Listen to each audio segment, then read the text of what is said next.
Hello అండి అందరికీ welcome to SMS channel. ఈరోజు నేను మీతో ఒక మంచి అద్దిరిపోయే టేస్ట్తో తినే కొద్ది తినాలి అనిపించేలాగా ఎగ్ మసాలా కర్రీని అయితే మీతో షేర్ చేసుకుంటున్నాను.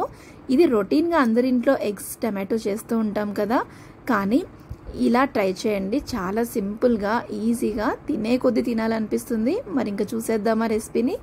ముందుగా స్టవ్ ఆన్ చేసుకొని ఒక కడాయిలో మసాలా దినుసులు వేసేసుకొని అందులో కొంచెం జీలకర్ర, పసుపు, కారంని వేసేసుకొని మనం ఎగ్స్ని ఫ్రై చేసుకోవాలి. ఇక్కడ ఎగ్స్ని నేను ఈ విధంగా కట్ చేశాను, స్ప్రింగ్స్ లాగా. చాలా బాగా ఈ గ్రేవీ, సాల్ట్, ఎవ్రీథింగ్ అంతా ఎగ్లో వెళ్ళిపోయి టేస్టీగా యమ్మీగా ఉంటుంది, జ్యూసీగా ఉంటుంది కూడా. సో ఇలా అన్ని ఫ్రై చేసేసుకోవాలి.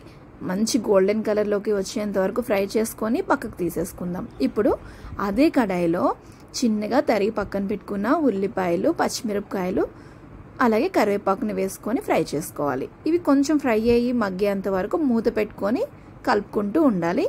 ఇప్పుడు దీంట్లోనే కొంచెం సాల్ట్ని కూడా వేసుకొని కారంని వేసేసుకొని టేస్ట్కి తగినంత చూసి వేసుకోవాలి. కలుపుకొని మళ్ళీ మగ్గించుకోవాలి. ఇప్పుడు దీంట్లో ఈ విధంగా మగ్గిన తర్వాత టమాటోస్ని కూడా యాడ్ చేసేసుకోవాలి.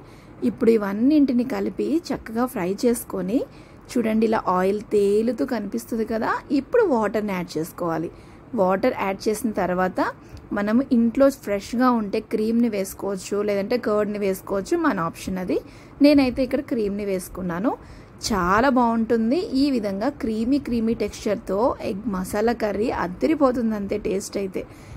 ఇంకా ఫైనల్గా కొత్తిమీర కూడా వేసేసుకొని మనం ఫ్రై చేసుకొని పక్కన పెట్టుకున్న ఎగ్స్ కూడా వేసుకొని ఒక 5 minutes మగ్గించుకొని సర్వింగ్ బౌల్లోకి తీసేసుకోవాలి.